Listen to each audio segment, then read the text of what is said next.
పొందిన దెబ్బల చేత నిందలు పెట్టిదినయ్యో,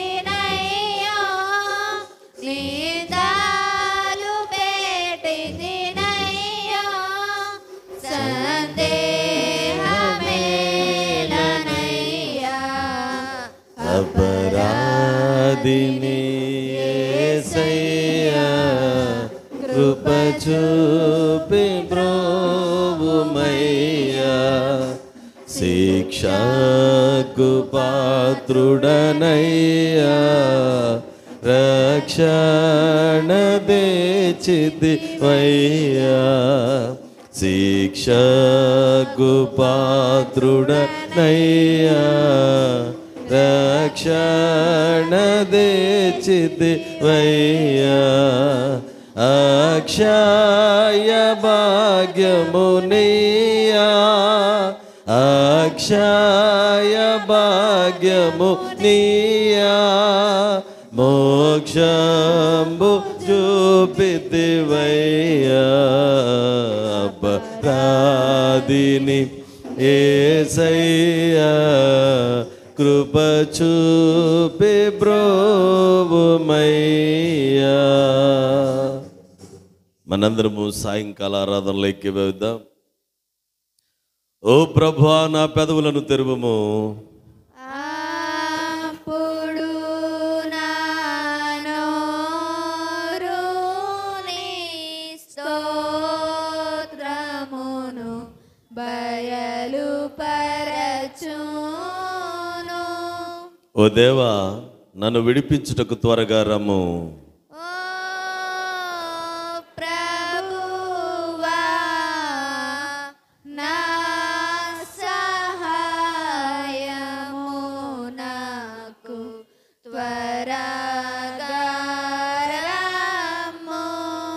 తండ్రికిని, కుమారునికి, పరిశుద్ధాత్మకును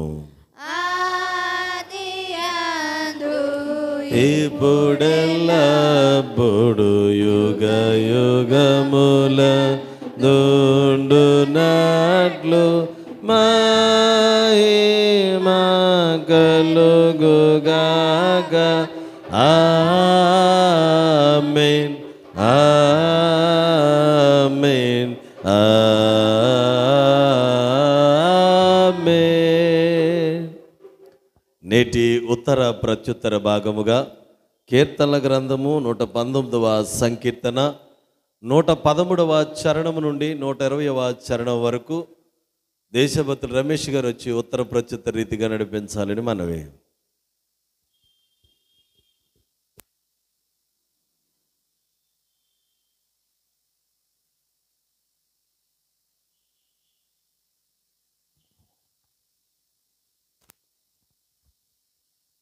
కీర్తనల గ్రంథము 119వ కీర్తన 113వ అధ్యాయం నుంచి. దీనమనస్సు గల వాళ్ళను నేను దేశించుచున్నాను, నీ ధర్మశాస్త్రం నాకు ప్రీతికరము. నాకు మరుగు చోటు నా కేడము నీవే, నేను నీ వాక్యం మీద ఆశ పెట్టుకొని ఉన్నాను.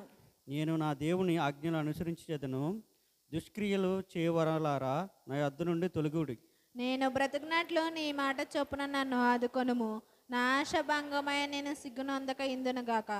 నాకు రక్షణ కలుగునట్లు నీవు నన్ను ఉద్ధరింపుము, అప్పుడు నీ కట్టడలను నీ నిత్యము లక్ష్యము చేసేదను. నీ కట్టడలను మీరిన వారినందరినీ నీవు నిరాకరించుదువు, వారి కపటాలోచన మోసమే. భూమి మీదనున్న భక్తిహీనులందరినీ నీవు మనుషుల వలె లయపరచెదవు, కావున నీ శాసనములు నాకు ఇష్టకరమైనవి. నీ భయము వలన నా శరీరం వణుకుచున్నది, నీ న్యాయ విధులకు నేను భయపడుచున్నాను. ఇంతటితో నేటి దినమునకైన ప్రత్యుత్తర భాగం ముగిస్తున్నది. తండ్రికి కుమారునికి పరిశుద్ధాత్మకు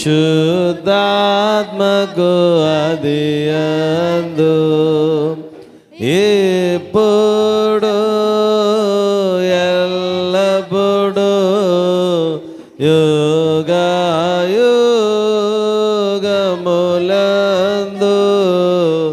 నుండునట్లు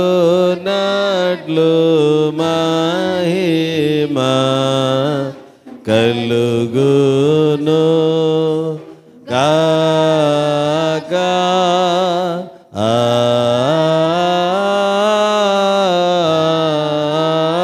ఆమేన్.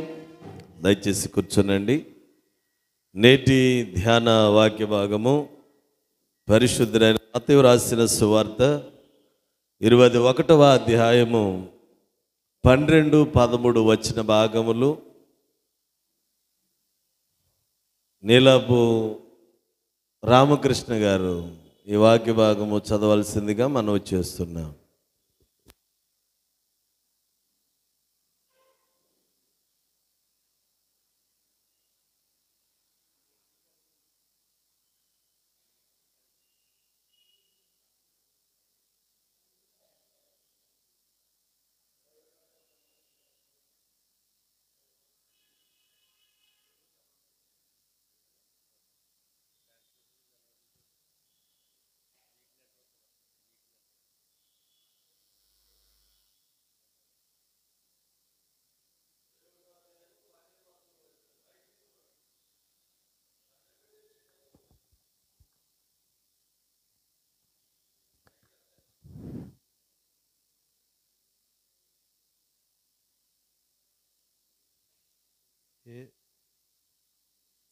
యేసు దేవాలయంలో ప్రవేశించి క్రయ విక్రములు చేయువారిని అందరినీ వెళ్ళగొట్టి రోకలు మార్పు వారి బలాలను గువ్వలము వారి పీఠములకు పడద్రోసి నా మందిరము ప్రార్థనా మందిరం అనబడును అని వ్రాయబడి ఉన్నది. అయితే మీరు దానిని దొంగల గుహగా చేసేది వారు నేను. గుడ్డివారును కుంటివారును దేవాలయంలో ఆయన యొద్దకు రాగా ఇంత పర్యంతం. నేటి ఉత్తర ప్రత్యుత్తర భాగమును ధ్యాన వాక్య భాగమును చదివి వినిపించిన దేశభక్తుల రమేష్ గారికి, నీలాపు రామకృష్ణ గారికి వందనాలు. మనందరము కూడా శిలువ ధ్యాన కీర్తన పుస్తకంలో నుండి 14వ కీర్తన పాడుకుంటూ 5 గాయములు పొందినవా నా కొరకై 5 గాయములు పొందినవా అనే కీర్తన పాడుకుంటూ చివరి చరణంకు లేచి నిలువబడగా శ్రీమతి తెరీసా గారు వాక్య ధ్యానం కొరకు ప్రార్థనలో నడిపిస్తారు.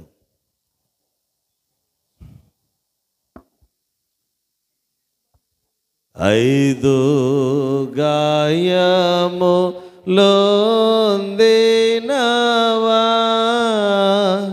నా కొరకైదు గాయములొందినవా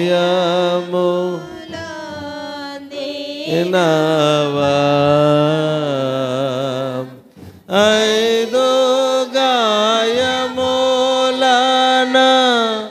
ఆత్మదలంపన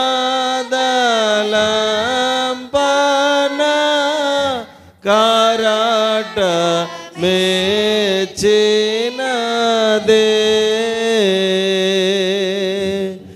నీ మైదిగే నా వంటి మాత్యుల పాల్చేసి మరణమొందితివి గదే 5 గాయములొందినవా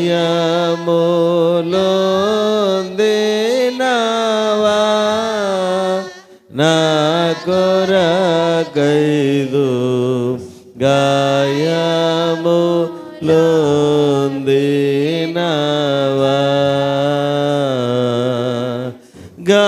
గారమైన నీ శరీర రక్తమిలను దారయైకారినదా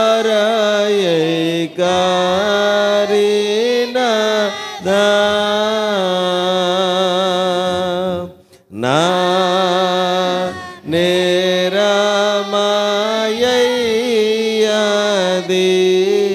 భారమైని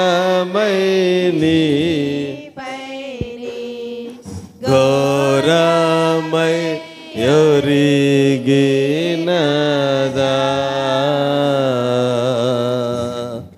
ఐదు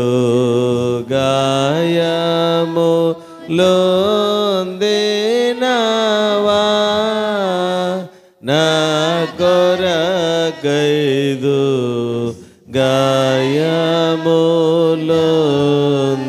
గాయములొందినవా అందమౌని తనువు కందే రక్త స్వేద బిందువులై రాలేనే ఈ చందము పన నెందము బీతిచే గొందలమై తులేనే ఐదు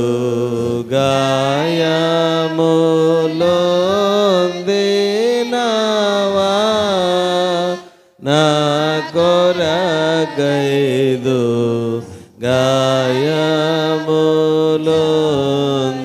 గాయములొందినవా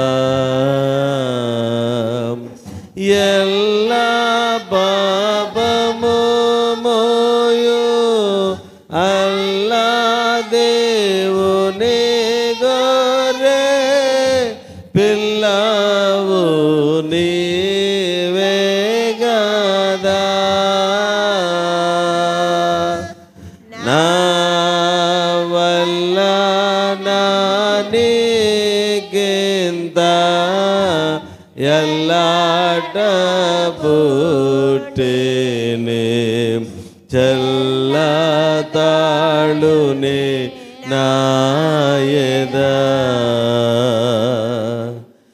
ఐదు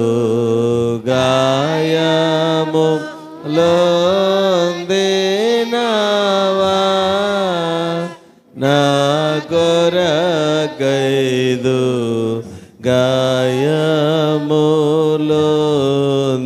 గాయములొందినవా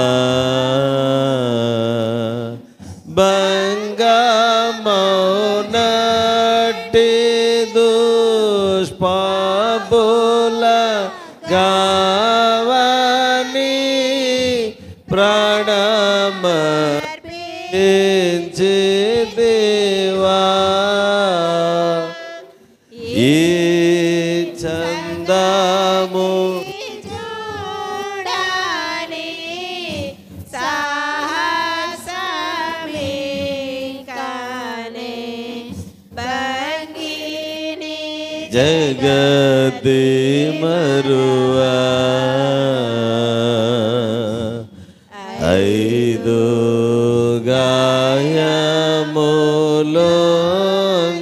గాయములొందినవా నా కొరకైదు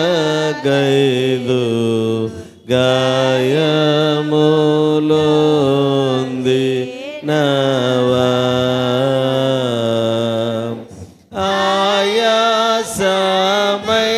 ఆయాసమైనాని యాపదలెల్లనే నాలో చింపగా నాత్మలో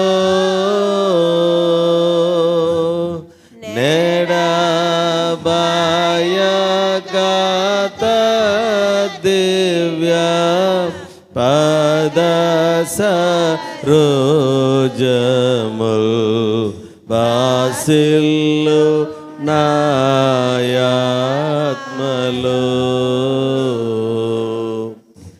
ఐదు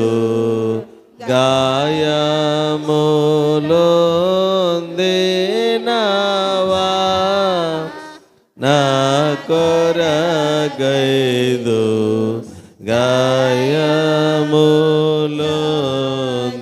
గాయములొందినవా తల్లికైనా మరి తండ్రికైనా నన్న దమ్ముల లేదే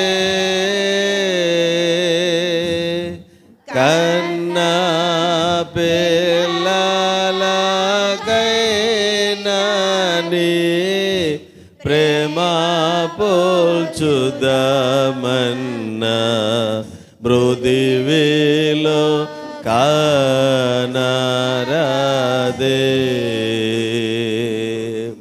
5 గాయములొందినవా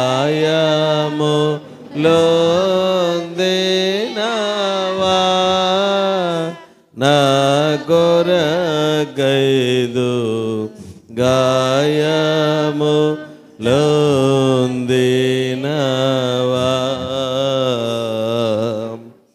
ఈ ప్రీతి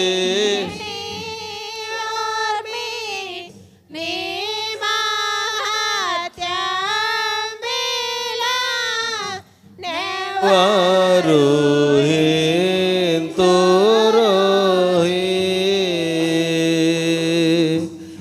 నో ప్రభువాత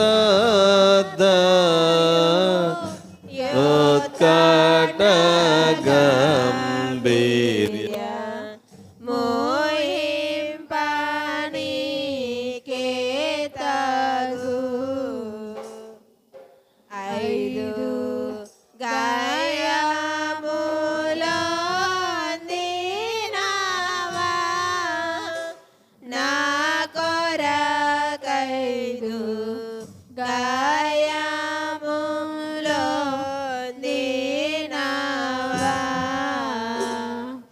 తెరీసా గారు, పాతూరి తెరీసా గారు వచ్చి ప్రార్థనలో నడిపించాల్సిందిగా మనవి.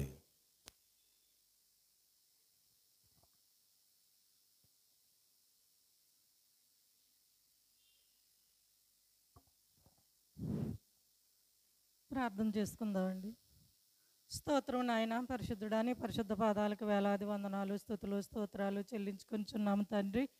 ఇదిగో నాయన, ఈ సాయంకాల సమయంలో ప్రభువా మేమందరము కూడి నాయన నిన్ను ధ్యానించుకోవడానికి, నిన్ను స్తుతించడానికి మీరు ఇచ్చిన ఈ ధన్యతను బట్టి వందనాలు చెల్లించుకుంటా ఉన్నాము తండ్రి.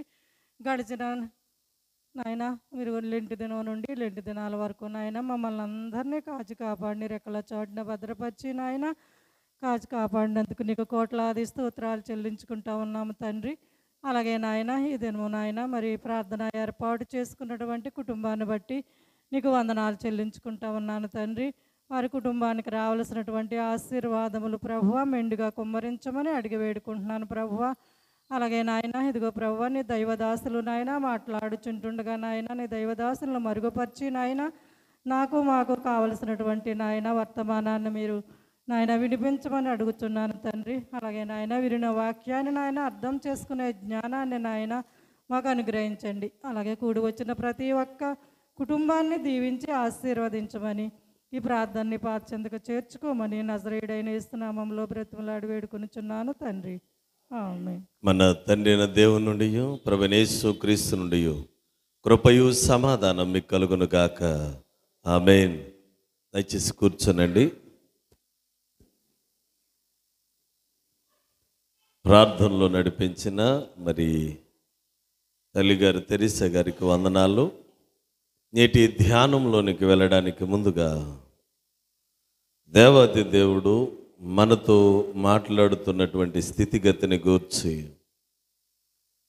మనం ఆలోచించినట్లయితే యేసు క్రీస్తు ప్రభువారు యెరూషలేము జయప్రవేశము చేసిన తదుపరి జరిగిన సంఘటనను మనము జాగ్రత్తగా పరిశీలిస్తే యేసు క్రీస్తు ప్రభువారు యెరూషలేమునకు వెళ్ళిన స్థితిగతిని గూర్చి ఒకసారి ఆలోచిద్దాం ప్రియులరా. ఎందుకనంటే ఆనాటి కాలంలో దేవుని యొక్క సేవా దినములు ప్రారంభము కాకమునుపు కూడా ఆయన యెరూషలేమును సందర్శించిన విషయాలు మనము లేఖనాల్లో చూడొచ్చు. ఎందుకనంటే సంవత్సరమునకు 3 పర్యాయాలు ఆ యెరూషలేము చుట్టుపట్ల ఉన్నటువంటి ప్రతి పురుషుడు కంపల్సరిగా యెరూషలేము వెళ్ళాలి. సంవత్సరమునకు 3 మారులు. ఇది ఆనాటి శాసనం. రాని పక్షాన ఆ కుటుంబపు పేరును ఆ యొక్క సంఖ్యలో నుండి తొలగించేస్తారు. ఈవెన్ మనకు కూడా ఆంధ్ర సవార్థిక లూథరన్ సంఘానికి ఆ నియమం ఉంది. ఎందుకనంటే కంటిన్యూస్గా మందిరానికి 1 సంవత్సరం పాటు రావాలి విశ్వాస జీవితంలో. ఒకవేళ వస్తూ కూడా అంటే మన ఏఎల్సి రాజ్యాంగ విధానములో కృతజ్ఞతార్పణములు అర్పణములు చెల్లించుచు మన పేరును మందిరములో నోటీస్ చేసుకుంటూ ఉండాలి.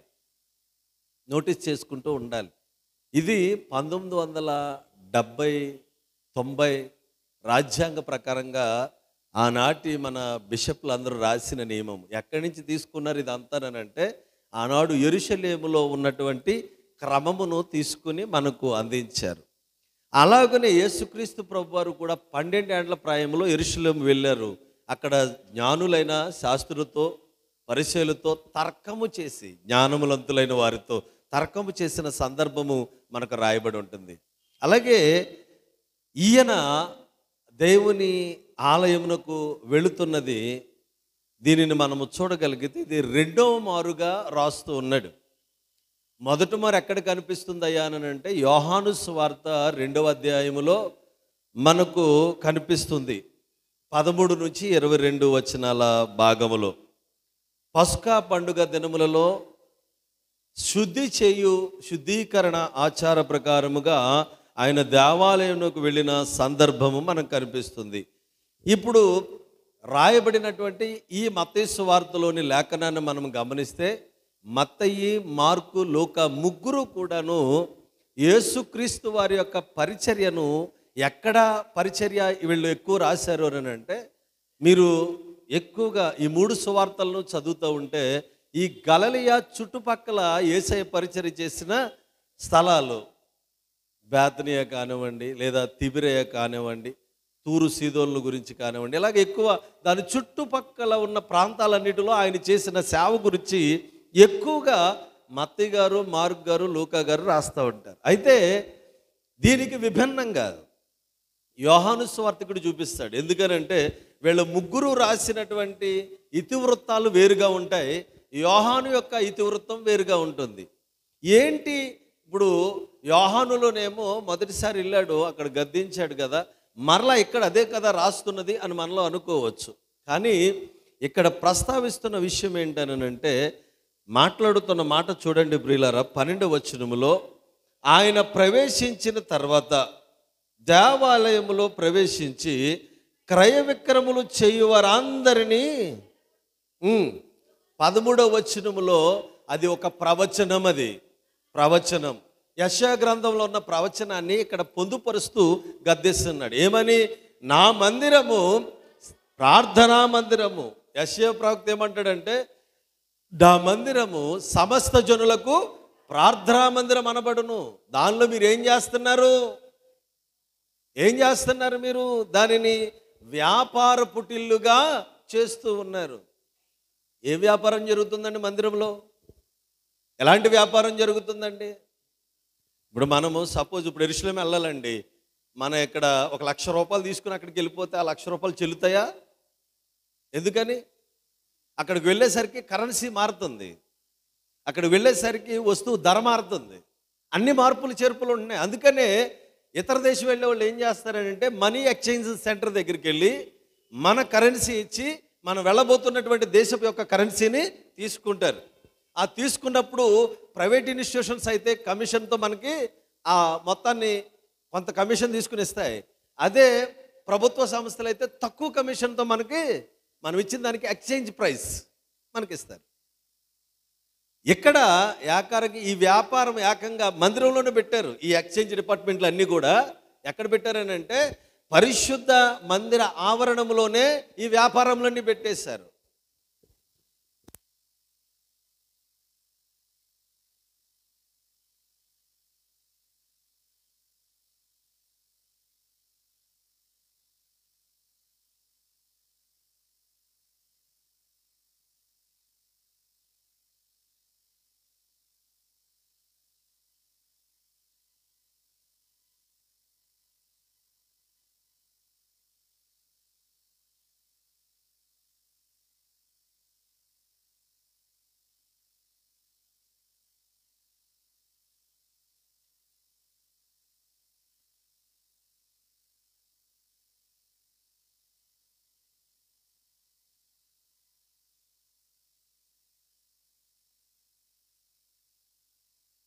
ఆనాడు ఈనాడు పెద్ద మార్పు ఏం లేదండి. ఆనాడు ఈనాడు కూడా సేమ్ అదే జరుగుతుంది. ఆనాడు దేవుడు అది దాన్ని ఖండించాడు. ఎందుకో తెలుసా ప్రియులారా, ఇది పరిశుద్ధ ఆవరణం. ఇక్కడ ఏం జరగాలి? పరిశుద్ధమైనటువంటి క్రియలు, కార్యాలు, దేవునికి ఆరాధనలు తప్ప ఇక్కడ వ్యాపారాలు జరగకూడదు. ఇతర దేశాల నుంచి లేదా ఇతర ప్రాంతాల నుంచి వస్తున్నవాడు దేవునికి బలి అర్పించాలని అంటే వాడు అక్కడి నుంచి తీసుకొచ్చుకుందో చల్లదు. ఎందుకని? వాళ్ళు దాన్ని అంతటిని పరీక్షించాలి కదా. యాజకులు పరీక్షించాలని అంటే యాజకులకి ఆ వ్యాపారం చేసే వాళ్ళకి మధ్యలో డీలింగ్ ఉంటుంది. నా ఇంకా చూడక్కర్లేదు, నేను వాస్తవమే చెప్తున్నాను. ఉంటుందా అన్నట్టు చూస్తారు చాలామంది నన్ను.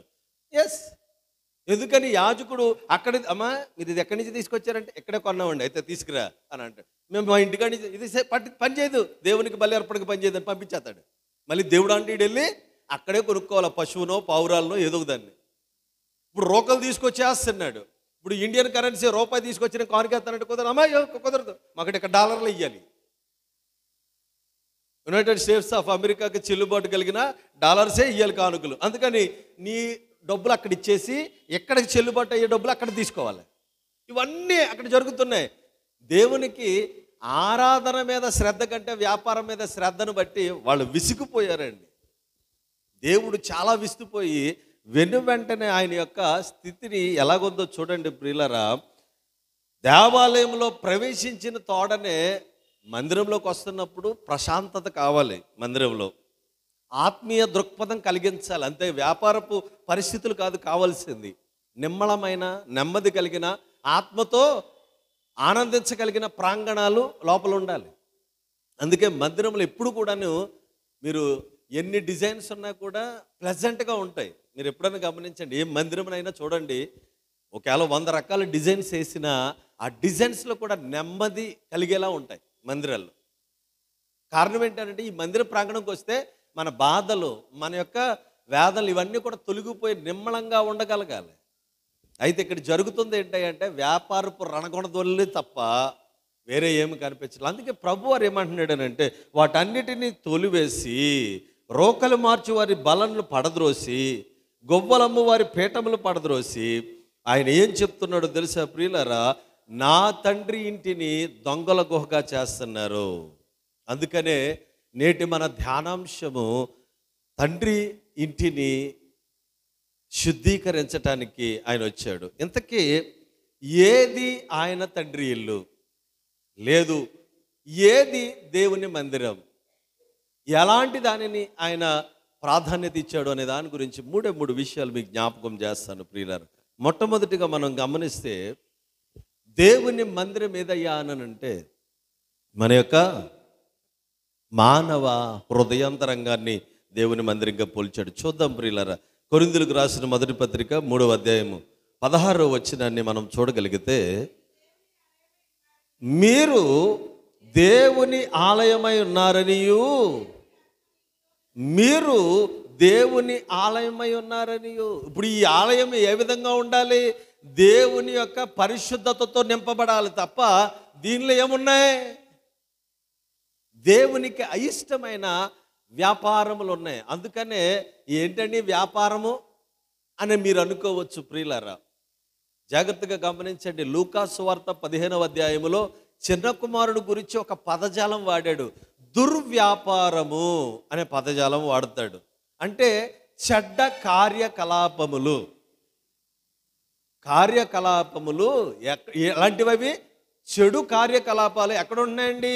మానవ హృదయాంతరంగంలో. ఈ చెడు కార్యకలాపాలు లేదా వ్యాపారములు దీనిలో ఉండుటను బట్టి ఇది దేవుని ఆలయము కదా, దీనిలో ఎందుకు ఈ మాలిన్యం ఉంటుంది అని దేవుడు ప్రశ్నిస్తున్నాడు మొట్టమొదటిగా. ఎందుకని? ఆనాడు ఏమో యెరూషలేము మందిరంలో ప్రవేశించి దాన్ని శుద్ధీకరించడానికి ఆయన పూనుకున్నాడు. నేటి దినాన తెలియపరుస్తున్న మాట ఏంటంటే నీ హృదయాంతరంగంలో ఉన్నటువంటి దుర్వ్యాపారములను ఆయన శుద్ధీకరించడానికి నేటి దినాన్ని మనకు అవకాశం ఇస్తున్నాడు. ఎందుకని గమనించండి ప్రియులరా, రోమీయులకు రాసిన మొదటి పత్రిక 28వ వచనంలో అంటున్నాడు, మొదటి అధ్యాయములో రోమపత్రికల అపోస్తలుడైన పౌలు ద్వారా మాట్లాడుతూ తెలియపరుస్తున్న మాట, మరియు వారు ఏం చేస్తున్నారండి అంటే మాకేముందండి, మేమేమి వ్యాపారాలు చేయట్లేదు, మాకు ఎటువంటి స్థితి లేదు మా హృదయంలో అని మీరు అనుకోవచ్చు. కానీ మనం ఎప్పుడైతే మన హృదయంలో దేవునికి చోటియక ఉన్నామో ఆటోమేటిక్గా అపవాది ఆ స్పేస్ అంతా ఫిలప్ చేస్తాడు. అంటే దుష్ట తలపులతోనూ దుష్ట కార్యాలతోనూ దుష్ట క్రియలతోనూ ఈ హృదయాంతరంగము నింపబడిపోతుంది. అప్పుడు దేవుడు అక్కడ నివసించగలడా? ఖచ్చితంగా నివసించలేడు. మీరు ఎప్పుడైనా గమనించండి, పాడైపోయిన మందిరాల్లో దేవునికి మందిర ప్రతిష్ఠ ఎవరైనా చేస్తారా? మందిర ప్రతిష్ఠ చేస్తారా ఎవరైనా పాడైపోయిన మందిరాల్లో? ఏ పాడైపోతేనే దేవుడు ఉంటాడుగా, మందిరమేగా. మందిరం బాగానే ఉంది, పాడుబడిపోయి వదిలేశారు, ఆ మందిరంలో దేవుని ప్రతిష్ఠిస్తారా? ఇట్టి పరిస్థితులు ప్రతిష్ఠించాం. కారణం ఏంటది? కానీ ప్రభువారు ఏమన్నాడు తెలుసా? పాడుగా ఉన్న స్థలములను నేను బాగు చేస్తానని అన్నాడు. ప్రియులారా గమనించాలి, పాడుగా ఉన్న స్థలాల్ని నేను బాగు చేస్తాను. ఎలా బాగు చేస్తాడు? ఏ మందిరం అయితే దేవునిని కొలువుంచాలని అనుకుంటుందో, సొలొమోను మంచి సుందరమైన మందిరం కట్టేశాడు, మంచి అందమైన మందిరం కట్టాడు. ఆ మందిరం కట్టి ఇంకా ప్రాంగణం అంతా కూడా ఓహో అనిపించుకునేలాంటి మందిరం కట్టిన తర్వాత ఆయన ప్రార్థన చేసి ప్రభుతో మాట్లాడిన మాట ఏమన్నాడు తెలుసా? నేను కట్టించిన ఈ మందిరము యాపాటిది అనే మాట వాడాడు. అంటే మందిరము ఎంత సుందరంగా ఉంది, ఎంత కాస్ట్లీయెస్ట్గా ఉంది కాదండి. నేటి దినాన సమాజంలో మేము ఇన్ని కోట్లు పెట్టి కట్టాము, ఇన్ని లక్షలు పెట్టి కట్టాము, ఇన్ని రోజుల్లో కట్టామని చెప్పుకోవడం గొప్ప ఫ్యాషన్ అయింది. కానీ ఆ కట్టబడిన మందిరములో, ఆ కట్టబడినటువంటి ఆ దేవాలయంలో దేవుడు నివాసం ఉండే యోగ్యత ఉన్నదా లేదా చూడట్లేదు ఎవరును. ఏ సేవకుడు పట్టించుకోవట్లేదు, ఏ విశ్వాసి పట్టించుకోవట్లేదు. అందుకే ప్రభువారు నేటి దినాన్ని అంటున్నారు, నీ హృదయము దేవుని ఆలయముగా ఏర్పరచుకున్నాడు, ఆ హృదయములో దేవుడు ఉన్నాడా? లేకపోతే ఆయన నేటి దినాన శుద్ధీకరించడానికి సంసిద్ధుడిగా ఉన్నాడు. ఆయన శుద్ధీకరించడానికి సంసిద్ధుడిగా ఉన్నాడు. ఆయనను ఆహ్వానించగలిగిన సిద్ధపాటు నీలో ఉందా? దేవునికి చోటిచ్చే అవకాశం నీలో ఉందా? దేవునికి చోటి మొత్తం శుద్ధీకరిస్తాడు ఆయన. దేవునికి చోటు ఇవ్వకపోతే నువ్వు ఎప్పటికీ పాడుబడిపోయిన స్థితిలోనే ఉంటావు. పాడుబడిపోయింది బయటికి కనిపించదండి. ఇప్పుడు ఉదాహరణకి ఒక ఇల్లు కట్టామండి, ఏదో మా తాతలు కట్టారు ఇల్లు. ఆ ఇల్లుట్లో మేము వెళ్ళి, అంటే 3 తరాల తర్వాత మేము వెళ్ళి ఉంటా, పైకి పెయింట్లు వేయించేసి పైన ఎక్స్టర్నల్ డిజైన్స్ చేయించేసాను అనుకోండి, అది పాతదని ఎవరికి తెలియదు. ఎందుకని? నేను చేసుకున్న విధానం పైన పటార పనులు చేశాను కాబట్టి ఎవరికి తెలియదు. ఎలా తెలుస్తుంది తెలుసా? అదే మాటని కీర్తనకారుడు అడ్డా ఉంటాడు. 11వ అధ్యాయము 3వ వచనంలో, పునాదులు పాడైపోగా నీతిమంతులు ఏం చేస్తారు? మెయిన్ ఏంటంటే మూలాలు కావాలండి. మూలాలు సరిగ్గా ఉండాలండి. మూలాలు సరిగ్గా ఉంటే దాని మీద నిర్మాణం చేయబడింది బలంగానే ఉంటుంది. మూలాలు సరిగా ఉండాలి. ఆ మూలాలు సరిగా ఉండాలి అని అంటే మనము వేసుకున్న మూలం ఏదైతే ఉందో, మనం ఆధారపడుతున్న ఆ యొక్క మూల స్థితిగతి ఏదైతే ఉందో అది పరిపూర్ణ శుద్ధీకరణతో ఉండాలి. లేకపోతే పాడైపోయి త్వరగా కూలిపోతుంది. అందుకనే ప్రభువారు ఏమంటున్నాడంటే, ప్రియులారు ఇక్కడ హృదయములో చోటిచ్చే స్థితి నీకు ఉందా? ఆనాడు దేవుని కంటే ఎక్కువగా మందిరములో వ్యాపారానికే ప్రాధాన్యత ఇచ్చారు. అందుకనే ప్రభువారు ఉద్వేగానికి లోనే అన్నాడు, నా తండ్రి ఇంటిని దొంగల గుహగాను వ్యాపారపు టిల్లుగాను మీరు చేశారు. ఇక్కడ ఆరాధనల కంటే ఎక్కడ జనాలు ఎక్కువ ఉంటారండి? మీరు ఎప్పుడన్నా వెలంకని వెళ్ళారా? నాగపట్నం, పోనీ గౌరీపట్నం, విజయవాడ దగ్గర గుణదల, ఎక్కడ జనాలు ఎక్కువ ఉంటారండి? ప్రార్థనా స్థలం దగ్గర ఎవడన్నా ఉంటాడా? ప్రార్థన చేసుకునే పాయింట్స్ ఉంటాయి, అక్కడ ఎవడన్నా కనిపిస్తాడంటే ఎవడో ఉండడు. ఎక్కడైతే ఈ సేల్స్ ఉంటుందో అక్కడ పొలం ఏంటది, అది అంటే అక్కడే ఉంటారు కదా. తప్ప ప్రార్థన దగ్గర ఎవడన్నానే ఖాళీ దొరుకుతా లేదు అన్న భావన ఎవడో కనిపించడు. అక్కడికి వెళ్ళి ప్రార్థించిన 2 నిమిషాలు, ఆమె అమ్మయ్య వచ్చేసాను ప్రభా, వస్తాను అనుకున్నాను, వచ్చేసాను, అయిపోయింది, వెళ్ళిపోతాడు అంతే. అంత దూరం నుంచి కష్టపడి వచ్చిన 5 నిమిషాలు ప్రార్థన చేయడానికి టైం ఉండదు. కొంతమంది అయితే మహాభక్తి పరులు మోకాళ్ళ మీద ఎక్కేస్తూ ఉంటారు మెట్లన్నీ. ఆ ఎక్కినంతసేపు ఉండదు అక్కడ ప్రార్థన చేయటం. ఎక్కొద్దని నేను అంటలా, నీ భక్తిని ప్రదర్శించు, తప్పు కాదు. కానీ దేవునితో మమేకం అవడానికి సహవాసంలో ఎక్కువ ఉండాలి. అది అయిపోయిన అమ్మయ్య నా మొక్కు తీర్చేసుకున్నాను, అది ఇష్టం, ఇంకా చెలరగిపోతాడు ఎవడేనని. ఇది కాదండి ప్రభు కోరుకుంటుంది. వన్స్ నీ హృదయాన్ని దేవునికి ఇస్తే ఇంకా దాని మీద నీ ఆధిపత్యం కుదరదు. ప్రభు చిత్తానుకూలంగానే వెళ్ళాలి. అందుకనే ప్రభు సొలొమోను భక్తుడి ద్వారా ఏమన్నాడు తెలుసా? నా కుమారుడా, నీ హృదయము నాకిమ్ము అని అడిగాడు. ఎందుకని? మనం ఇవ్వకుండా దాటుకుని తిరుగుతున్నాం, ఆయనకు చోటు ఇవ్వకుండా తప్పించుకుని తిరుగుతున్నాం. ఎందుకని? ఈ లోక ఐహిక విచారాలతోనూ చెడు దుర్వ్యాపారములతో నింపబడిపోయిన హృదయాంతరం గలవారమై మనము లోకానుసారంగా ఉంటున్నాం. అదే దాన్ని శుద్ధీకరించడానికి ప్రభు మొట్టమొదటిగా శుద్ధీకరణ జరిగించడానికి ఎన్నుకున్న ప్రాంగణం ఏంటంటే మన హృదయాంతరంగము. రెండవదిగా మనం గమనించినట్లయితే ప్రియులరా, చూడండి, కొరింథీయులకు రాసిన 2వ పత్రిక 6వ అధ్యాయం 18వ వచనాన్ని చూద్దాం. కొరింథీ పత్రిక 2వ పత్రిక. అమ్మా, దేవుని ఆలయమునకు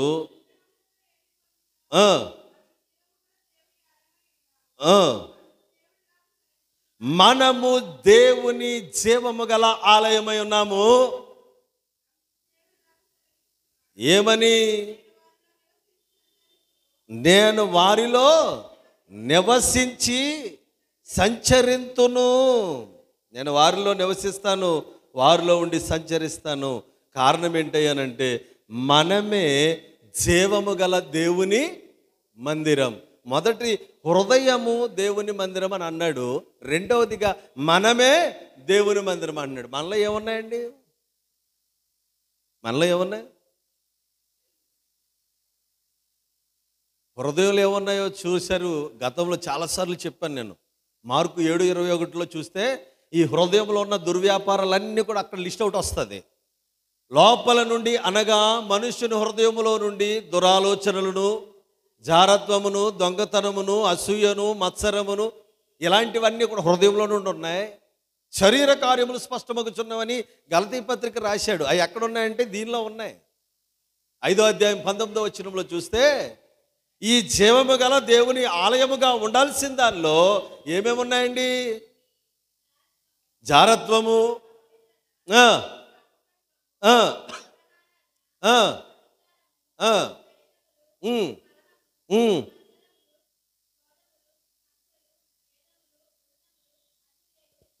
మత్తతులు, అలరితో కూడిన ఆటపాటలు మొదలైనవన్నీ కూడా ఈ జీవము గల దేవుని ఆలయముగా ఉండాల్సిన దానిలో ఉన్నాయి.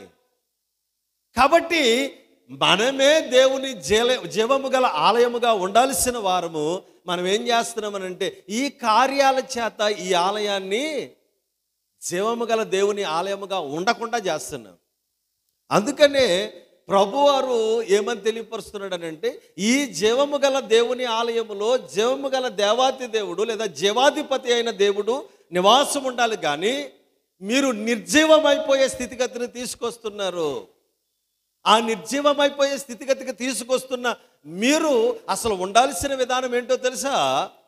మీరు గ్రహించుకోగలిగిన విషయాన్ని ప్రభు చెప్తూ అంటున్నాడు. పేతురు మొదటి పత్రిక 2వ అధ్యాయం 5వ వచనములో మీరు సజీవమైన దేవునికి అనుకూలముగు ఆత్మ సంబంధమైన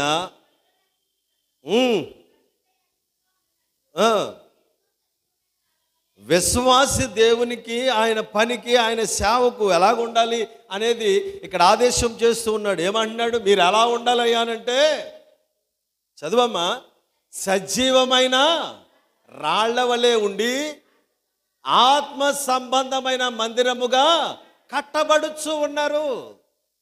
ఎందుకనంటే మనము ఆత్మ సంబంధమైన సజీవమైన ఆలయముగా లేనందున ఆయన నేటి దినాన శుద్ధీకరణకు పూనుకున్నాడు. ప్రియులారా, మీరు ఎప్పుడన్నా వైద్యుల దగ్గరికి వెళ్తే కొన్ని మాటలు మాట్లాడుతూ ఉంటారు. బ్లడ్ టెస్ట్ చేసిన తర్వాత బ్లడ్లో ఇన్ఫెక్షన్ ఉందని మాటలు విన్నారా? బ్లడ్లో ఇన్ఫెక్షన్ ఉందని దాన్ని ఎలా తెలుసుకుని ఏం చేయాలి? మనం బ్లడ్లో ఉన్న ఇన్ఫెక్షన్ పోగొట్టడానికి ఏం చేయాలండి? రక్త శుద్ధీకరణకు కావలసినటువంటి మందులు ఇస్తాడు. అవునా కదా? రక్తాన్ని శుద్ధి చేయగలిగిన మందులు కూడా మానవుడు కనిపెట్టాడు కదా. మరి లోపల ఉన్న ఈ మాలిన్యాన్ని శుద్ధీకరించడాలంటే ఏ మందు వాడాలండి? మరి హృదయంలో ఉన్నదాన్ని శుద్ధీకరించాలంటే, ఈ దేహంలో ఉన్నదాన్ని శుద్ధీకరించుకోవాలంటే ఏ మందు వాడాలి? మరి మనకు అందుబాటులో ఉన్న ఒలివల నూనె తెచ్చుకుని లోపల తాగేద్దామా? శుద్ధీకరణ అయిపోద్దేమో. లేదు, ఏసు రక్తం ఎక్కడో ఉందని చెప్పి ఇస్తున్నారు కదా, ఆ ఏసు రక్తం తాగేద్దామా? లేదా మన రక్తమే మనం ఫిల్టర్ మొత్తం అంతా ఇప్పుడు డయాలసిస్ చేస్తారు కదా, బయటికి తీసుకొచ్చేసి ఫిల్టర్ చేసుకుని మళ్ళీ ఎక్కించేసుకుందామా? శుద్ధీకరణ అయిపోద్దేమో. ఏం చేస్తే పోతాయండి? జాగ్రత్తగా గమనించాలి ప్రియులరా.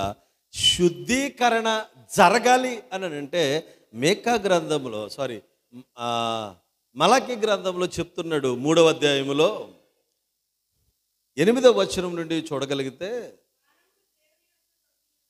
మానవుడు దేవుని యొద్ద దొంగిలునా. ఏం చేస్తున్నారు మీరు? ఈ మాట చెప్పినందుకే నాకు లేనిపోని సమస్యలు ఎదుర్కొన్నాను. నేను లేనిపోని సమస్యలు ఎదుర్కొనేది ఎక్కువగా ఈ మాటలు చెప్పా. ఏమన్నాడండి? చదవమ్మా. మానవుడు దేవుని యొద్ద దొంగిలునా.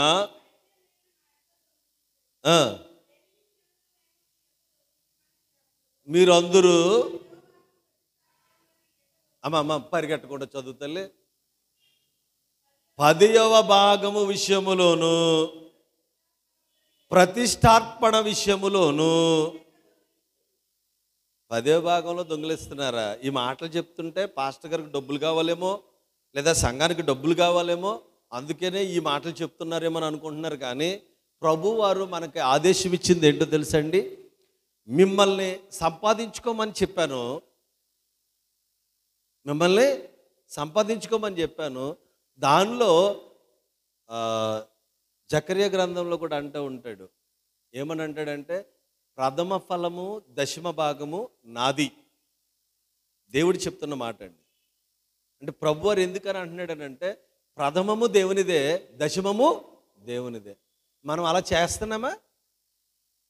ఇది చేయకుండా దొంగతనం చేస్తున్నాం. దేవునికి ఇవ్వాల్సిన అది ప్రథమ ఫలం ఏదైనా కానీ, అది ధనం అవ్వచ్చు, లేదా సమయం అవ్వచ్చు, లేదా దేవునికి చెల్లాల్సింది ఏదైనా అవ్వచ్చు. ఏం చేస్తున్నాం అంటే మనం దొంగలం అయిపోతున్నాం. దొంగలకు దేవుని సన్నిధిలో చోటు ఉందా? దేవుని ప్రాంగణంలో చోట్లేదండి. ఎందుకని? ఇప్పుడు ఇందాక ఏమని అన్నాడంటే, నా తండ్రి ఇంటిని మీరు దొంగల గుహగా చేస్తున్నారు. ఇప్పుడు మనమే దొంగలం, గుహగా కాదు, దొంగలు దాక్కునే గుహ కాదు. ఇప్పుడు ఇది మనమే దొంగలం అయిపోతున్నాం. అప్పుడు అలాంటప్పుడు ప్రభు మనలో నివసిస్తాడా? ఇప్పుడు మనలో ఏంది శుద్ధీకరించుకోవాలి? ఏమా, మనలో ఏమి శుద్ధీకరించుకోవాలి? ఆలోచించండి. ఎప్పుడైతే మనము దేవుని యొక్క విషయములో దొంగలుగా ఉన్నామో, తర్వాత చదువమ్మా, చెప్తున్నాడు 10వ వచనం వరకు. నా మందిరములో ఆహారం ఉండునట్లు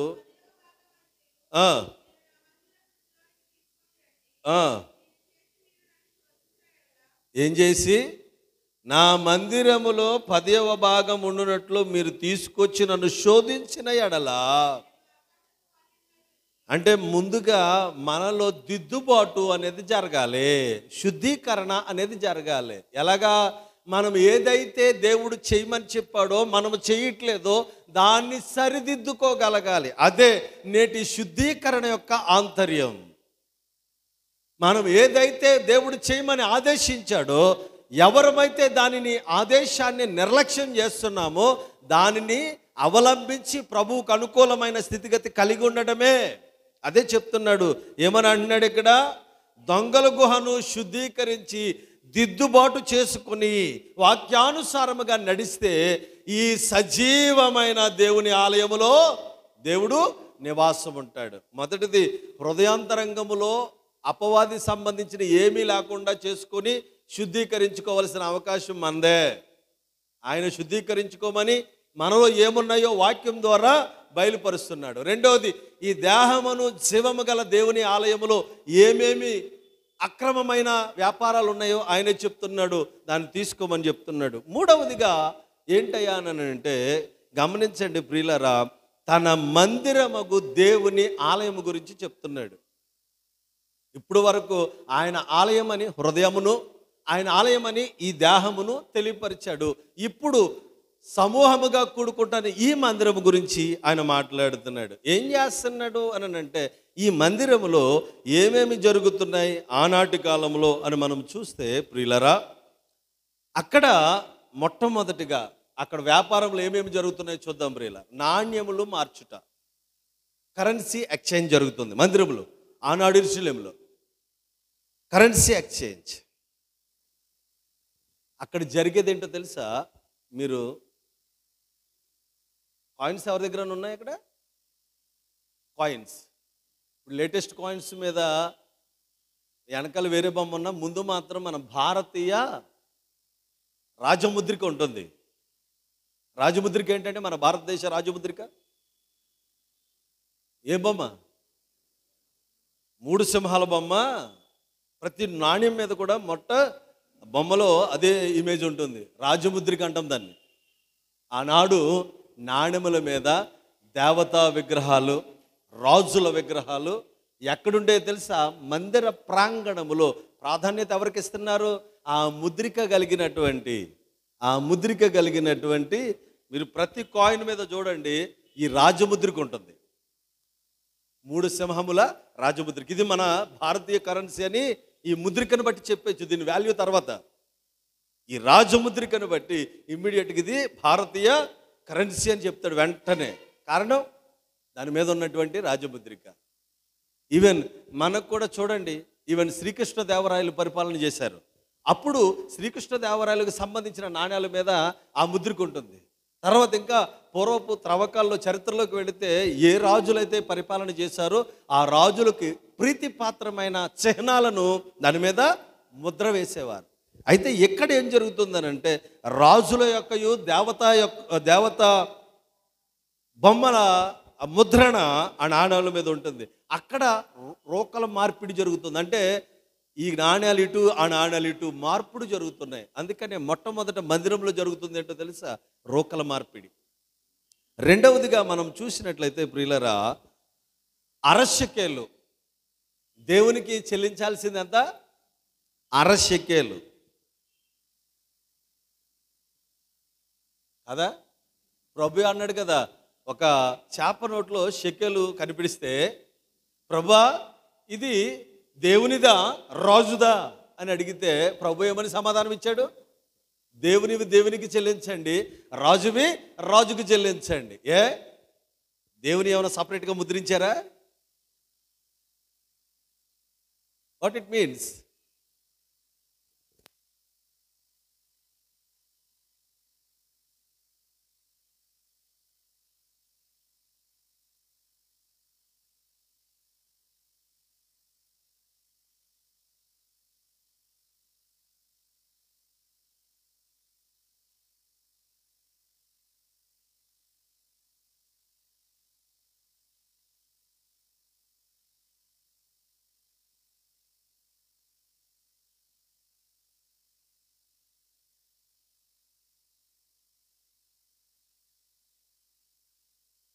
ఎందుకు ఈ విషయాన్ని చెప్తున్నానంటే, దాని మీద ఉన్నటువంటి ఈ యొక్క సింహ ముద్ర లేదా రాజ్య ముద్ర, దానిని బట్టి దేశానికి మనం పన్ను కట్టాలి.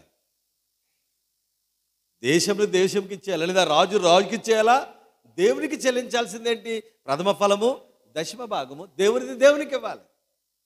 ఇవి ఆనాడు వారు సరిగా నిర్వర్తించబడేవి కాదు. కారణం ఏంటంటే, ఇప్పుడు మన ఇండియన్ రూపీ $1తో మార్కద్రవ్య విలువ ఎంత ఉందండి? దాదాపు 84 రూపాయలు. $1 = 84 రూపాయలు మార్కద్రవ్య విలువ ఉంది. అంటే $1 మన దగ్గర ఉందంటే, అమెరికాలో ₹1 కింద క్యాలిక్యులేట్ చేసుకుంటే మన ఎన్ని రూపాయలు కావాలి? 84 రూపాయలు కావాలి. ఇప్పుడు అక్కడికి వెళ్ళేసరికి వీళ్ళ అక్రమార్జన కోసము ₹100 చేసి అమ్ముతున్నారు. ఎందుకని? దేవునికి చెల్లించాల్సింది ఎంత అని చెప్పి దానిలో కూడా కమిషన్. ఎక్కడ జరుగుతుంది ఇదంతా? మందిర ప్రాంగణంలోనే. అందుకని రెండవది షెకెల్ గురించిన విధానం. మూడవది బలి పశువులు. పాత నిబంధన క్రమంలో లేవియా కాండంలో యాగ యజ్ఞాదుల గురించి మాట్లాడినప్పుడు అది ముడతైనను మచ్చైనను కళంకమైనను ఉండకూడనిది వారు దేవునికి బలి అర్పించాలి అని రాయబడింది. కాబట్టి వీళ్ళన్నీ మంచి శ్రేష్టమైనవి తీసుకొచ్చి అమ్ముతున్నారు అనుకుంటున్నారా? అక్కడ కూడా వారు చేసేది ఏంటంటే బలి అర్పణకి మందిరంలో ఉన్న వాటినే కొనుక్కోవాలి. మీరు చాలా చోట్ల చూడండి, రిస్ట్రిక్షన్ పెడతారు. కొన్ని పార్కుల్లో లోపలికి ఏమీ తీసుకెళ్ళకూడదు, బయట తినుబండారాలు ఏమీ తీసుకెళ్ళకూడదు, లోపల అన్నీ ఉన్నాయి అని చెప్పి బోర్డు ఎడతారు. లేదా వాచ్మెన్ ముందే బయట నుంచి పిల్లలు ఏదన్నా పాపం ఏదో పాప్కార్నో లేకపోతే ఐస్ క్రీమో తింటే వెళ్తాడు, ఎక్కడ తినేసి వెళ్ళండి, లోపలికి వెళ్ళలేదంటాడు. బయట ఐస్ క్రీమ్ 5 రూపాయలు 10 రూపాయలు ఉంటే లోపలేమో 50 రూపాయలు ఉంటుంది. ఈవెన్ సూపర్ షాపింగ్ మాల్స్ ఉన్నాయి కదా, అక్కడ కూడా బయట లోపలికి తీసుకెళ్ళరు. లోపల ఏం చేస్తాడంటే బయట 10 రూపాయలు మొక్కజొన్న కండినాడు 100 రూపాయలు అంటే దేవుడు అంటూ కొనుక్కోవాలి మనం వెళ్ళి. ఎందుకనంటే వెళ్ళిన పాపానికి 10 రూపాయలు ఉన్నది 100 రూపాయలు, అక్కడ ప్రెస్టీజ్ కోసం 100 పెట్టుకుంటాం మనం, దేవుడు అంటూ కొంటాం కూడా. కానీ ఇది దైవ ప్రాంగణంలో జరుగుతున్నటువంటి అక్రమం. అందుకని బలి పశువుల విషయంలో, అర్పణకు తీసుకొచ్చే వాటి విషయంలో అడు పేదోడై ఉండొచ్చు, అవి ఏం పట్టించుకోరు. నువ్వు కోడిదోడిని ఇవ్వాలనుకుంటున్నావా, 2,000 కట్టు వెళ్ళు, అంత నిర్దాక్షిణ్యమైన స్థితి. తర్వాత మేకలు గొర్రెలు,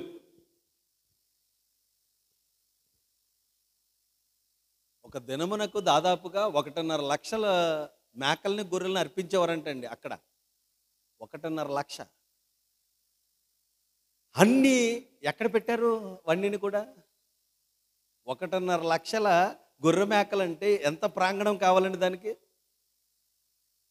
ప్రతి ఒక్కడు కూడా పేదోడేమో 2 పావురపు పిల్లల్ని కానీ లేదా గువ్వల జతను కానీ తీసుకొచ్చి అర్పించాలి. ఇప్పుడు ఆర్థికంగా ఉన్నవాడు ఏం చేస్తాడు? గొర్రె మేకను తీసుకొస్తాడు.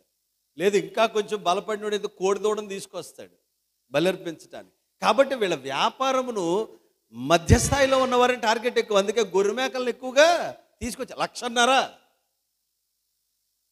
ఎంత మందం తీసుకొచ్చి అక్కడ పెట్టుంటారు, ఆలోచించండి. ఇదంతా కూడా జరుగుతుంది ఎక్కడ అని అంటే మందిరంలోనే.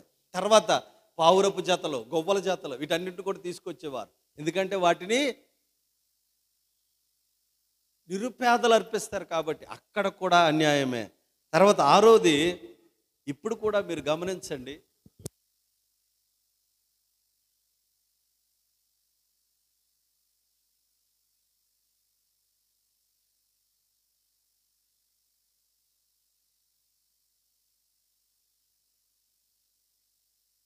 అక్కడే అమ్ముతున్నారు, ఉప్పు అక్కడే అమ్ముతున్నారు. దేవునికి నైవేద్యం పెట్టేటప్పుడు ఇవి అవసరం కాబట్టి అక్కడే కొనుక్కుని వెళ్ళాలి. తర్వాత 7వదిగా అక్కడ బలికి అవసరమగు ఇతరమైన లేదా నైవేద్యానికి కావలసిన ఇతరమైన సరుకులన్నీ కూడా ఇవన్నీ ఎక్కడ ఉంటాయనంటే ప్రాంగణము లోపలే, బయట అమ్మట్లేదండి. మందిరము అనే ప్రాంగణము లోపల ఇవన్నీ కూడా దేవాలయంలో ఉంటున్నాయి. అందుకనే ప్రభువారు మొదటిసారి వచ్చి చూచాడు, వాటిని తోశాడు. అయినా కానీ రెండోసారి కూడా, ఇది 2వ పర్యాయం కూడా అలాగే చేస్తున్నాడు. అందుకే ఆయన ఏమన్నాడు తెలుసా ప్రియులారా? ఇర్మియా గ్రంథం 7వ అధ్యాయంలో 11-12 వచనాలు మనం పరిశీలిస్తే, ఇర్మియా 7:11-12లో నాది అని చాటబడిన ఈ మందిరము ఎలాగైంది? దొంగల గుహగా అయినదా? నేనే ఈ సంగతి కనుగొనుచున్నాను, ఇదే యెహోవా వాక్కు.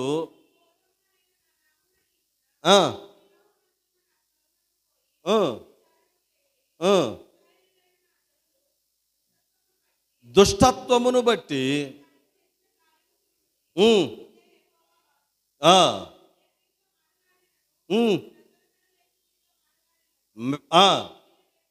వెనకయు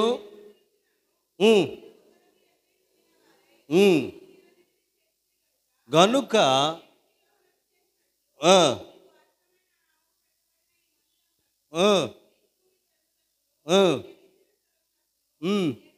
అలాగే చేస్తాను.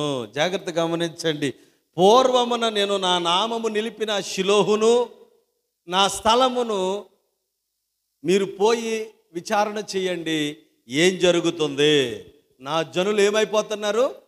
దుష్టత్వముతో నింపబడిన వారై దుష్ట కార్యములు చేస్తూ ఉన్నారు అని చెప్తున్నాడు. కారణం, దేవుని సన్నిధికి వచ్చి నువ్వు చేయాల్సిందేంటో తెలుసా? నేను అందుకే మిమ్మల్ని అందరినీ గద్దిస్తాను. ఎక్కడికి వచ్చి పక్కన వాళ్ళు చెవులు గులికేస్తా ఉంటారు. ఇక్కడికి వచ్చినప్పుడు ఎలాగ ఉండాలని అంటే మౌనముగా ఉండాలి దేవుని ప్రాంగణంలో. కాదు చెవులు కొరికేసుకుని గుసగుసలాడతారా, మీరే ముప్పు తెచ్చుకుంటారు. దేవుని మందిరంలో ఎలాగ ఉండాలంటే నీ ప్రవర్తన జాగ్రత్తగా చూసుకోవాలి. ఎలాంటివి లోకానుసార స్థితి బయట ఉన్నట్టుగా మందిరంలో ఉంటానంటే కుదరదు. అందుకని ఇక్కడ అన్నాడు, దుష్టజనులుగా చెడు నడవడితో ఉన్నారు. దిద్దుకోవాలి, శుద్ధీకరించబడాలి. లేదా అదేమవుతుందని అంటే మీ పితరులకు చేసినట్లే. ఏం చేశాడు? పితరులకి రాతి మీద రాతి లేకుండా నాశనం చేసేసాడు మందిరాన్ని. మనం కూడా అంతే. ఈ హృదయం అనే ఆలయమైనా, దేహమను సజీవమైన మందిరమైనా, సమకూర్చబడి ఆరాధన చేస్తున్న ఈ దేవాలయమైనా, ఏదైనా సరే దేవుని చిత్తానుకూలముగా లేకపోతే పరిస్థితులు ఎలాగుంటాయని వాగ్దానం చేశాడు, అలాగే జరుగుతాయి. Be careful. కనుక ఆయన చేస్తున్న శుద్ధీకరణకు లోనై శుద్ధీకరించబడ్డావా? సరే. ఆయన ఎన్నిసార్లు చెప్పినా కూడా దానిలో దుర్వ్యాపారములతో నింపబడ్డావా? పితరులకు చేసిందే మనకు చేస్తాడు. Be careful. కనుక మనలో ఉన్న మాలిన్యం అంతటిని శుద్ధీకరించుకోవడానికి దేవుడిచ్చిన అవకాశంను సద్వినియోగపరుచుకుని వారు శుద్ధీకరించబడులాగున పరిశుద్ధాత్ముడు మెండైన కృప సమృద్ధిగా దయచేయును గాక. ఆమేన్. దహన బలి నీకు ననిష్టము, మరియు దైవ బలులు విరిగిన ఆత్మయే. యెహోవా దేవా విరిగి నలిగినయటి హృదయం బలక్షంబు సేయవు. నీ కటాక్షముతో సియోనుకు నిపుడే ననరు తోడను మేలు సేయుము. ప్రాకటంబుగాను యెరూషలేమునకు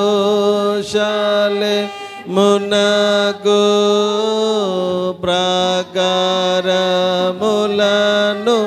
గట్టింపుము. అంతటా నీతియుక్తములు బలులు యాగములు సర్వాంగ హోమము లెంతో ఇష్టంబ బలిపీఠము మీద కోడెల జనుల పెంతురు దహన బలి నీకు జ్ఞానిష్టము మరియు దైవ బలులు విరిగిన ఆత్మయే. దయచేసి కూర్చోనండి. నేటి ప్రార్థన ఏర్పాటు చేసుకున్న కుటుంబీకులు ముందుకు రావాల్సిందిగా మనవి చేస్తున్నాం. నీలాపు రామకృష్ణ గారి కుటుంబము, తాడి సతీష్ గారి కుటుంబము ముందుకు రావాల్సిందిగా మనవి చేస్తూ ఉన్నాం.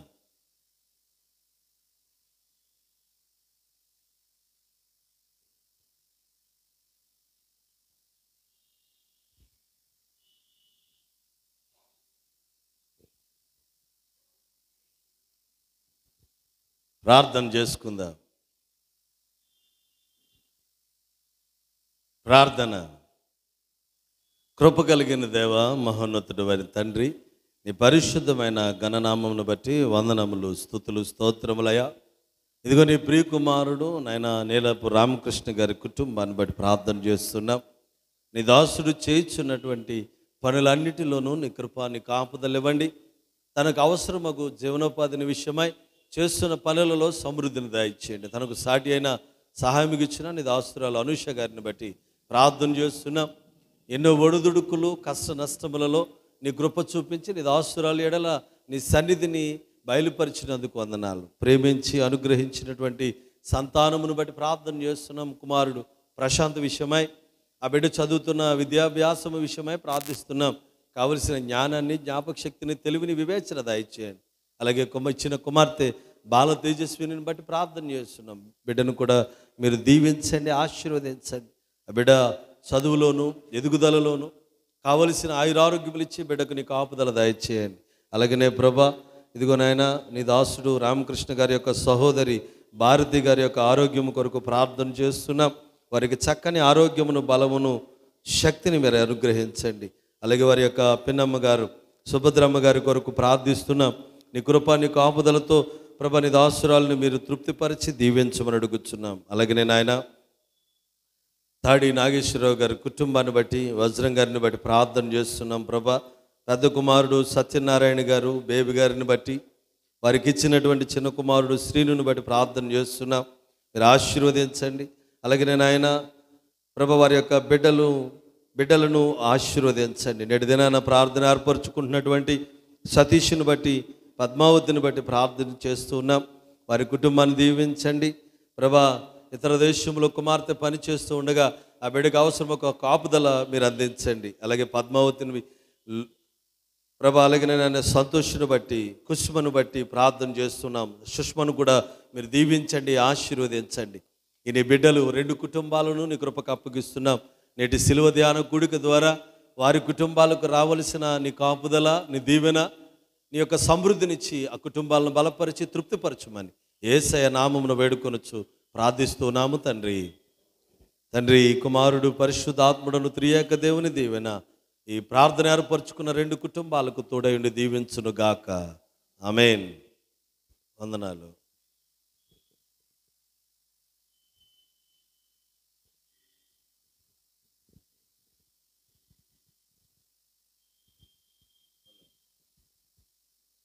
అమ్మా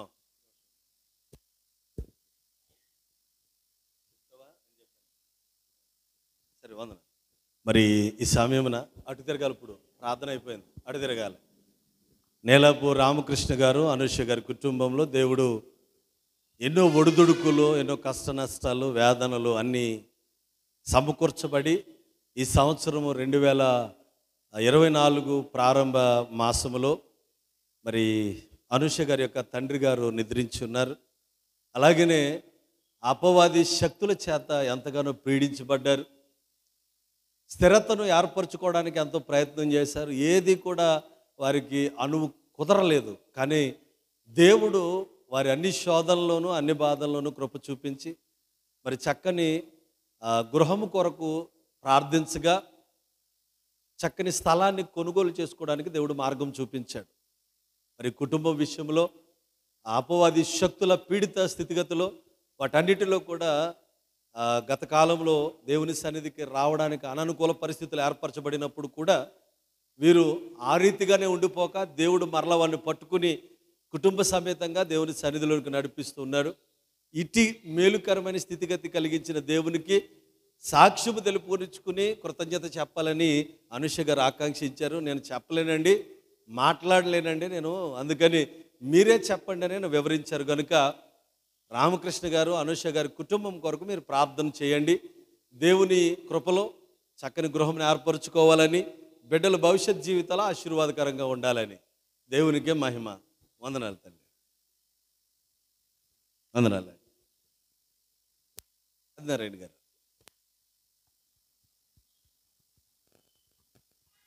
రేపు సరస్వతి గారి కుటుంబ పక్షాన రేపు కూడిక ఏర్పాటు చేసుకున్నారండి. రేపు కుటుంబ పక్షాన కూడికలు ఏర్పాటు చేసుకుని రేపటితో లాస్ట్. మరి రేపు మరి సరస్వతి గారి కుటుంబము ఒకటి మరి ఏర్పాటు చేసుకున్నారు, గమనించండి. అలాగే గురువారం రాత్రి మరి ప్రార్థన అనంతరము సంస్కార ఆరాధన ఉంటుంది, అందరూ సిద్ధపడి రావాల్సిందిగా కోరుచున్నాము. మరి నెక్స్ట్ రోజున శుక్రవారం, పరిశుద్ధ శుక్రవారం కాబట్టి గుడ్ ఫ్రైడే రోజుని మరి రేపు పాంప్లెట్ కూడా ఇవ్వబడుతుంది. మరి 7 మాటలు ఎవరెవరు చెప్తారో, ఎవరు ప్రార్థన చేయాలి, ఎవరు బైబిల్ బాక్స్ని చదవాలన్నీ సిద్ధపరిచాము. అంచేత రేపు రాత్రికి మరి పాంప్లెట్ ఇవ్వబడుతుంది కానీ గమనించవలసిందిగా కోరుచున్నాం. మంచిది, చక్కని ప్రకటనలు తెలియపరిచినందుకు వందనాలు. అందరం లేచి నిలువబడి ముగింపు ప్రార్థన, ప్రభు నేర్పిన ప్రార్థన ఆశీర్వాదంతో వెళదాం. అలాగనే స్టీఫెన్ పాల్ గారు, లేదా స్టీఫెన్ పాల్ గారు, ఆయన లాయర్ గారు, నేటి దినాన 7:30కి ఆయనకి ఆపరేషన్ థియేటర్లోకి తీసుకెళ్తున్నారు. మరి సమస్య ఏంటనేది తెలియదు కానీ ఆపరేషన్ కంపల్సరీ అని తెలియపరిచారు. Maybe I don't know. Bladder stones అని మరి సరస్వతి గారు తెలియపరుస్తున్నారు కనుక వారికి ఆపరేషన్ కొరకు 7:30కి ఆపరేషన్ థియేటర్కి తీసుకెళ్తారని మన సెయింట్ మాథ్యూస్ లూథరన్ చర్చ్ గ్రూప్లో వారు తెలియపరిచారు. అదిగాక వ్యక్తిగతంగా మన సంఘ ట్రెజరర్ గారికి కూడా తెలియపరిచారు. గడిచిన 3-4 దినాలుగా మనం ప్రార్థనలో ఉంటున్నాం. మీరు కూడా మీ వ్యక్తిగత ప్రార్థనలో జ్ఞాపకం చేసుకోనండి. గాల్ బ్లాడర్లో స్టోన్స్ రిమూవ్ చేయడానికి ఆపరేషన్ జరుగుతుంది. ప్రార్థన. సర్వశక్తిమంతుడవు సర్వాధికారి అయిన దేవ, మీకు వందనములు, స్తుతులయ్యా. ఈ యొక్క పరిశుద్ధ మంగళవారపు ఆరాధనలో మీ కృప చూపించి మమ్మల్ని ఇంతవరకు నడిపించినందుకు వందనాలు దేవా. వినిన వాక్యం అపవాది ఎత్తుకొని పోకుండా ప్రభా, మా యొక్క హృదయం అనే ఆలయమును శుద్ధీకరించండి, ఈ దేహమను ఆలయమును శుద్ధీకరించండి. మేము సమకూర్చబడుతున్న ఈ ఆలయమును నీ ఆత్మచేత శుద్ధీకరించండి. మాలో ఎటువంటి నీకు ఆయాసకరమైన, నీకు అభ్యంతరకరమైనది ఏది కూడా సంఘములో కానీ, మాలో కానీ, మా హృదయాంతరంగంలో కానీ ఉండకుండా ప్రభా, నీ యొక్క అమూల్యమైన రక్తధారుల చేత శుద్ధీకరించి ప్రభా, శుద్ధీకరణ పొందిన బిడ్డలుగా నిన్ను ఆరాధించే వారిగా మమ్మల్ని ఆయత్తపరచండి. మీరు మాకు ఇచ్చిన ఈ సంఘమును దీవించండి ప్రభా. ఈ పరిశుద్ధ మత్తయి లూథరన్ దేవాలయంలో ఏకీభవించు ప్రతి ఒక్క బిడ్డను, ప్రతి కుటుంబాన్ని నీ కృపకు అప్పగిస్తూ ఉన్నా. వారికి అవసరమైన ఈవులు అందించండి నాయన. వారు చేయి పనిపాట్లలోనేమి, వ్యక్తిగత కుటుంబ దైనందిక జీవితాలలోనేమి ఏమేమి అక్కర్లతో ఉన్నారో ఆ అక్కర్లన్నీ తీర్చండి. అలాగనే సంఘంలో ఉన్న చిన్న బిడ్డలను బట్టి ప్రార్థన చేస్తున్నాం ప్రభా. వారు వయస్సునందు, జ్ఞానమునందు, దేవుని దయందు, మనుషుల దయందు వర్ధిల్లినట్లు కృప చూపించండి. యవన బిడ్డలను బట్టి ప్రార్థన చేస్తున్నాం ప్రభా. యవన కాలముని నీ కాడి మోయట మేలుకరమైనదిగా ఎంచునట్లుగా వారిని నీ కాడి క్రిందకు రప్పించమని ప్రాధేయపడుతున్నాం. విద్యాభ్యాసంలో కొనసాగుతున్న బిడ్డలు, పరీక్షలు రాస్తున్న బిడ్డలు, పరీక్షల కొరకు సిద్ధమవుతున్న బిడ్డలు అందరినీ బట్టి ప్రార్థన చేస్తున్నాం. నీ కృప వారికి తోడుంచి వారికి అవసరమగు జ్ఞాన వివేకములతో నింపి బలపరచండి. అలాగనే ప్రభా, విద్యాభ్యాసం ముగించుకొని ప్రయత్నాలు చేస్తున్న బిడ్డలు ప్రభా, వారి ప్రయత్నాల్ని చిత్తానుకూలముగా సఫలీకృతం అవడానికి మార్గం సరళం చేయండి. అలాగనే నాయన, పురుషులను బట్టి ప్రార్థన చేస్తున్నాం. వారు చేయించిన వృత్తులలో, వ్యాపారములలో, ఉద్యోగములలో, ఉద్యోగ ప్రయత్నాలలో నీ కృప కనుపరచండి. స్త్రీలను బట్టి ప్రార్థన చేస్తున్నాం. బాధ్యతాయుతముగా కుటుంబ బాధ్యతలను ఆధ్యాత్మికంగా నిర్వర్తిస్తున్న ప్రతి గృహిణిని ఆశీర్వదించండి. నిర్వర్తించలేకపోతున్న ప్రతి గృహిణిని ప్రభా, నిర్వర్తించినట్లుగా నీ పరమజ్ఞానమునిచ్చి నడిపించండి. వారు చేయు పనిపాట్లలోనూ ప్రభా, నిర్వర్తిస్తున్న ఉద్యోగ బాధ్యతల్లోనూ నీ కృప తోడుంచండి. వృద్ధాప్య దశలో ఉన్న వారి కొరకు ప్రార్థిస్తున్నాం. వారికి అవసరమగు శక్తిని, బలమును, నీ యొక్క కృపను వారికి తోడుంచండి. నాయన, యావత్ సంఘమును మీరు ఆశీర్వదించండి. నేటి ప్రార్థన ఏర్పరచుకున్న రామకృష్ణ ప్రభా, అనూష గారుల కుటుంబాన్ని బట్టి, అలాగే తాడి సతీష్ గారి కుటుంబాన్ని బట్టి కూడా ప్రార్థన చేస్తున్నాం. వారి 2 కుటుంబాలకు నీ కృప తోడుంచి దీవించండి ప్రభా. ఇంతవరకు నువ్వు సన్నిధి ప్రాంగణంలో ఉన్న ప్రతి ఒక్క బిడ్డను నీ కృప చొప్పున ఆశీర్వదించి జరగబోవు ఈ పరిశుద్ధ వారపు ఆరాధనలన్నిటిలో కూడా మమ్మల్ని పాలిభాగస్తుల్ని చేసి నీ కృప ద్వారా ఆశీర్వదించమని నజరేయుడైన యేసు పరిశుద్ధ నామమున వినయముతో వేడుకొనుచు ప్రార్థిస్తున్నాము తండ్రి, ఆమేన్. పరలోకమందున్న మా తండ్రి, నీ నామం పరిశుద్ధపరచబడును గాక, నీ రాజ్యం వచ్చును గాక, నీ చిత్తం పరలోకమందు నెరవేర్చినట్లు భూమి మీద నెరవేరును గాక. మా అందిన ఆహారం నేడు మాకు దయచేయము. మా ఇళ్ళ అపరాధం చేసిన వారిని మేము క్షమించిన ప్రకారం మా అపరాధం క్షమించము. శోధనలోకి తేకాదుష్మం తప్పించు. రాజ్యంను, శక్తియు, మహిమయు నిరంతరం నీవే అన్నవి. ఆమేన్. మన పరమ తండ్రి అయిన దేవుని ప్రేమ, మన ప్రభువును రక్షకుడైన యేసయ్య కృప, పరిశుద్ధాత్మ నిత్య సహవాసము కాపుదల మనం చేసిన ప్రార్థనలకు ఏకీభవించు బిడ్డలందరికీ, నేటి ప్రార్థన ఏర్పరచుకున్న కుటుంబాలకు సదా తోడయుండి దీవించును గాక.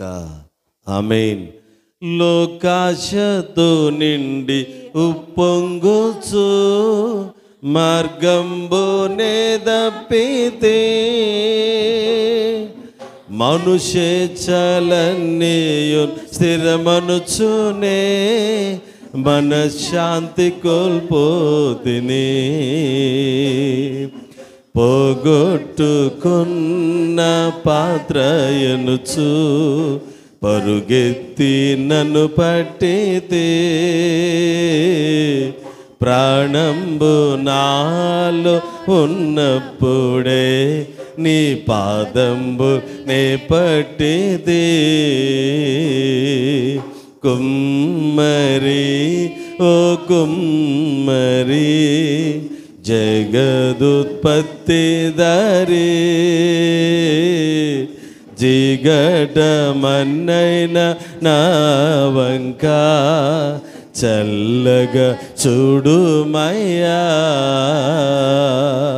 జిగటమన్నైన నా వంక చల్లగా చూడుమయ్యా. ఆమేన్. అందరికీ వందనాలు. దయచేసి కూర్చునండి.